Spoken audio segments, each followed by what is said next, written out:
재래시장 골목에 새벽이 찾아왔습니다. 아직 어둠이 채 가시지 않은 시간, 강옥래 할머니는 이미 가게 문을 열고 생선을 손질하고 있었죠. 78살의 나이가 무색할 만큼 거칠고 투박한 손놀림으로 생선 비늘을 긁어내는 모습이 참 익숙해 보입니다. 검은 앞치마는 물기와 비늘로 번들거리고 손등은 세월의 흔적처럼 트고 거칠었어요. 오늘은 조기가 참 실하네. 혼잣말처럼 중얼거리는 옥내 할머니의 입가에 잠시 미소가 스쳐 지나갑니다. 구부정한 허리를 펴지 못한 채 좌판을 정리하는 모습이 안쓰럽기도 하지만 그 눈빛만큼은 또렷하고 힘이 넘쳤어요.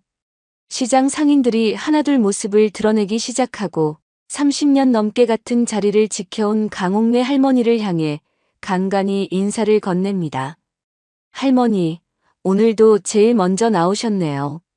그려 새벽에 나와야 좋은 것 골라가지. 말수는 적지만 성실함과 부지런함이 묻어나는 짧은 대답입니다. 시장 사람들은 그녀를 생선 할매라고 부르며 존경하는 마음을 담아 인사하지만 대부분의 손님들은 그저 늙은 시장 아주머니로만 생각하죠. 좌판에 생선들이 반듯하게 정렬되고 옥내 할머니는 잠시 숨을 고르며 앉아 있습니다. 오전이 되자 시장은 사람들로 북적이기 시작했어요.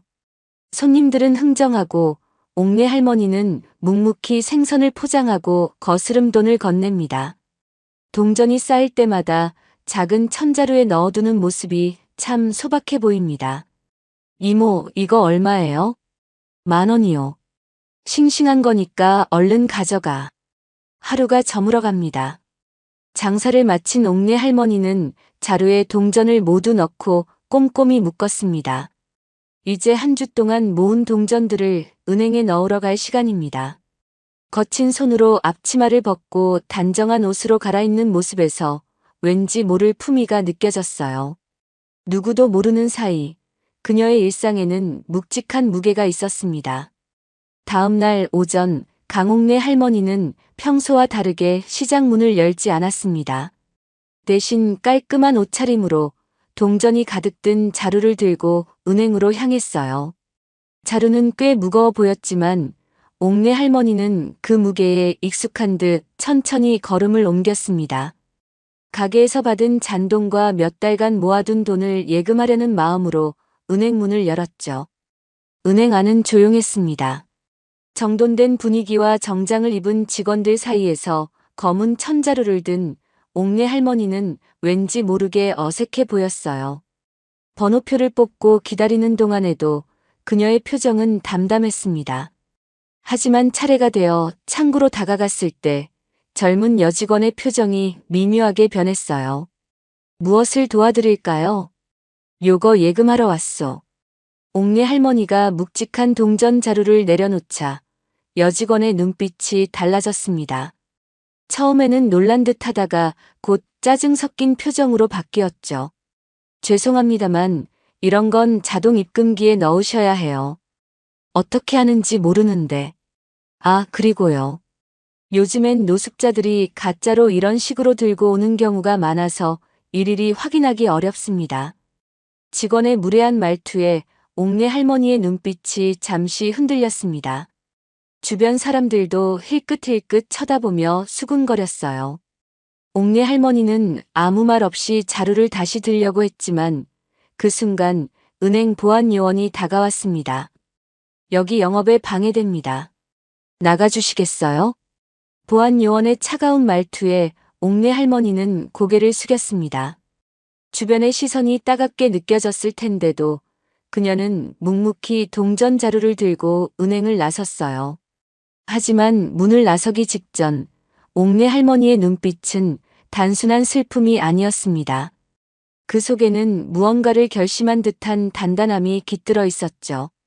거리를 걸으며 옥내 할머니는 평생 겪어온 무시와 편견의 순간들을 떠올렸습니다. 무거운 동전 자루처럼 그 기억들도 그녀의 어깨를 누르고 있었어요. 하지만 이번에는 달랐습니다. 내면 깊숙한 곳에서 무언가가 일어나고 있었죠. 집으로 돌아온 강옥래 할머니는 현관문을 닫자마자 깊은 한숨을 내쉬었습니다. 작은 단칸방이지만 평생을 함께한 공간은 그녀에게 유일한 안식처였어요. 옥래 할머니는 조심스럽게 동전이 가득 든 자루를 바닥에 내려놓았습니다. 묵직한 소리와 함께 동전들이 부딪히는 소리가 적막한 방 안을 채웠죠. 세상이 참. 중얼거리며 옥래 할머니는 낡은 장롱으로 다가갔습니다. 구석에 자리한 오래된 나무 상자를 꺼내 먼지를 털어냈어요. 그 안에는 세월의 흔적이 담긴 낡은 사진첩과 여러 개의 통장이 가지런히 정리되어 있었습니다.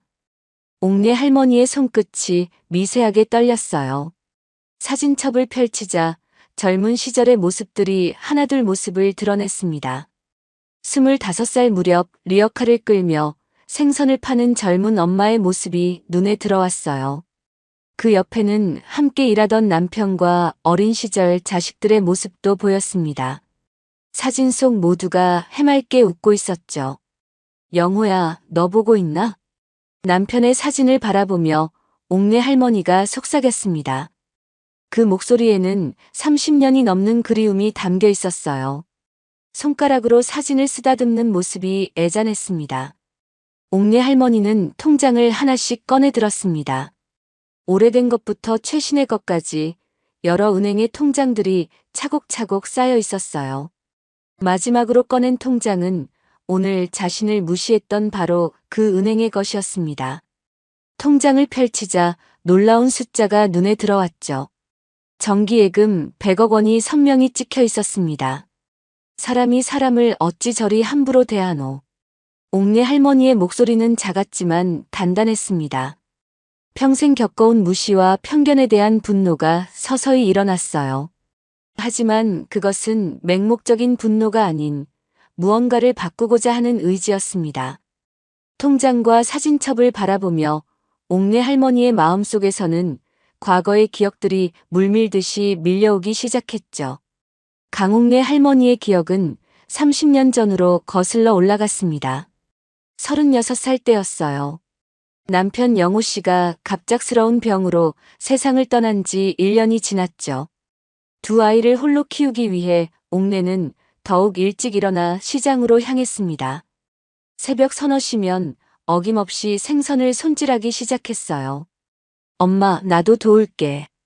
아니다. 넌 공부나 해라. 엄마가 다 할 수 있어. 15살 큰아들의 말에 옥래는 미소를 지었습니다. 작은 아들은 아직 초등학생이었죠. 그녀는 아이들이 자신처럼 고생하길 원치 않았습니다. 특히 가난하다는 이유로 무시당하는 삶은 절대 물려주고 싶지 않았어요. 고물상에서 주워온 낡은 냉동고로 생선을 저장하며 옥래는 끊임없이 일했습니다. 비가 오든 눈이 오든 하루도 쉬지 않고 장사를 했죠. 장사가 끝나면 동전들을 세어보는 일이 그녀의 소소한 즐거움이었습니다. 한 푼이라도 더 모아 아이들에게 좋은 교육을 시키고 싶었어요. 옥래 씨, 저 건물 주인이 팔고 싶대요. 관심 있어요? 어느 날 시장 이웃이 건넨 말에 옥래는 귀를 기울였습니다. 모아둔 돈으로 시장 주변 낡은 건물을 사는 것은 모험이었지만 그녀는 도전했죠. 첫 건물을 사고 몇 년 후 두 번째 건물을 구입했습니다. 사람들은 그저 생선 장사를 하는 아줌마로만 알았지만 그 사이 그녀는 조금씩 부동산을 늘려갔어요. 엄마, 이제 장사 그만하고 쉬세요. 아니다. 내가 할 수 있는 건 이거밖에 없어. 대학을 졸업하고 좋은 직장에 취직한 아들들의 권유에도 옥래는 시장을 떠나지 않았습니다. 생선 장사는 그녀의 정체성이었고 사람들에게 무시당하는 그 순간들이 오히려 그녀를 더 강하게 만들었죠. 그렇게 세월이 흘러 어느새 70이 넘은 나이가 되었습니다. 통장의 숫자는 점점 불어났지만 옥래 할머니의 생활은 변함없이 소박했어요. 남들이 몰랐던 사이 그녀는 시간이 흐를수록 작은 부동산 부자가 되어 있었습니다. 낡은 건물들이 개발 바람을 타고 가치가 올라가면서 자산은 더욱 불어났죠. 하지만 옥내 할머니는 여전히 생선 칼을 놓지 않았어요. 엄마, 이젠 정말 쉬셔야 해요. 집도 더 좋은 데로 옮기시고. 이게 내 일이고 여기가 내 자리다. 돈이 문제가 아니야. 두 아들과 며느리 그리고 손주들은 그녀를 설득하려 했지만 소용없었습니다. 옥내 할머니에게 시장은 단순한 일터가 아닌 삶의 의미였어요. 게다가 그녀는 자신의 존재를 증명하고 싶었습니다. 평생 무시당해온 서민의 힘을 보여주고 싶었죠. 옥내 할머니는 과거의 기억에서 빠져나와 다시 현실로 돌아왔습니다. 손에 쥔 통장에는 정기예금 100억 원이 선명히 찍혀 있었어요. 그 중 하나가 바로 오늘 자신을 쫓아낸 그 은행 지점이었습니다. 누구도 상상하지 못했던 진실이었죠. 옥내 할머니는 결심했습니다. 평생 모아온 돈이 자신처럼 무시당하는 사람들에게 쓰이길 바랐어요. 돈의 크기가 사람의 가치를 결정하는 세상이 아니라 모든 이가 존중받는 세상을 위해 무언가 해야겠다는 생각이 들었습니다. 이제 때가 됐구먼. 옥내 할머니는 휴대전화를 꺼내 큰아들에게 전화를 걸었습니다. 평소와 다른 단호한 목소리로 말했어요. 영철아, 내일 시간 있니? 내 동생이랑 함께 좀 와줄래? 중요한 일이 생겼다. 다음 날 오전 강옥내 할머니의 작은 집엔 오랜만에 가족들이 모였습니다. 큰아들 영철과 작은아들 영민, 그리고 대학생인 영철의 아들 준호까지 함께였어요. 모두가 무슨 일인지 궁금해하는 표정이었습니다. 어머니, 갑자기 무슨 일이세요? 건강에 문제라도 생기셨어요? 그런 게 아니라 너희들에게 보여줄 게 있어. 옥내 할머니는 나무 상자를 꺼내 통장들을 펼쳐 보였습니다. 아들들은 이미 어머니가 자산가라는 사실을 알고 있었지만 손자 준호는 할머니의 재산 규모에 입을 다물지 못했어요. 할머니, 이게 다 내가 평생 모은 돈이다. 너희를 위해서가 아니라 내 자존심을 지키기 위해 모았지. 옥내 할머니는 어제 은행에서 있었던 일을 자세히 이야기했습니다. 동전 자루를 들고 갔다가 무시당하고 쫓겨난 일, 그리고 그 은행에 자신의 큰 돈이 예금되어 있다는 아이러니한 상황까지요. 아들들의 얼굴에 분노가 스쳐 지나갔습니다. 어머니, 당장 가서 따져야죠. 어떻게 이럴 수가. 아니, 따지러 가는 게 아니라 보여주러 갈 거야. 사람 무시하는데 내 돈이 쓰이게 놔두긴 싫다. 옥내 할머니의 목소리에는 단호함이 묻어났습니다. 평생 참아왔던 서러움과 분노가 이제는 당당한 의지로 바뀌어 있었어요. 그녀의 눈빛에서 결연함이 느껴졌습니다. 준호야, 너도 함께 가자. 세상이 어떻게 돌아가는지 봐두는 게 좋을 게다. 손자에게 건넨 말에는 깊은 교훈이 담겨 있었습니다. 단순한 복수가 아닌 존엄성에 관한 소중한 가르침이었죠. 준호는 고개를 끄덕이며 할머니의 손을 꼭 잡았어요. 가족들은 함께 옷을 갖춰 입고 그 은행 지점을 향해 나섰습니다. 어제와 달리 옥내 할머니는 동전자루 대신 통장을 들고 있었어요. 걸음걸이도 훨씬 당당했고 표정도 의연했습니다. 아들들과 손자는 그런 어머니와 할머니의 모습에 새삼 존경심이 피어올랐죠. 오늘 꼭 보여줄 거야. 돈의 크기가 아니라 사람의 품격이 중요하다는 걸. 옥내 할머니의 말에 가족들은 깊이 공감했습니다. 그들은 함께 은행 문을 향해 걸어갔어요. 평범한 시장 상인으로만 보였던 할머니의 진정한 모습이 드러나는 순간이 다가오고 있었습니다. 은행 안으로 들어서자 어제와 같은 분위기가 느껴졌습니다. 정장 차림의 직원들과 고급스러운 인테리어, 그리고 조용한 업무 환경이었어요. 하지만 오늘의 강옥내 할머니는 달랐습니다. 두 아들과 손자가 함께한 당당한 모습으로 그녀는 곧장 창구로 향했죠. 어제 이 자리에서 저를 쫓아낸 직원을 만나고 싶습니다. 옥내 할머니의 목소리는 작았지만 단호했습니다. 창구 직원은 어리둥절한 표정으로 주변을 둘러보았어요. 그때 어제의 그 여직원이 다른 손님을 응대하고 있는 모습이 보였습니다. 저기 계신 분이요? 그래, 바로 그 사람이요.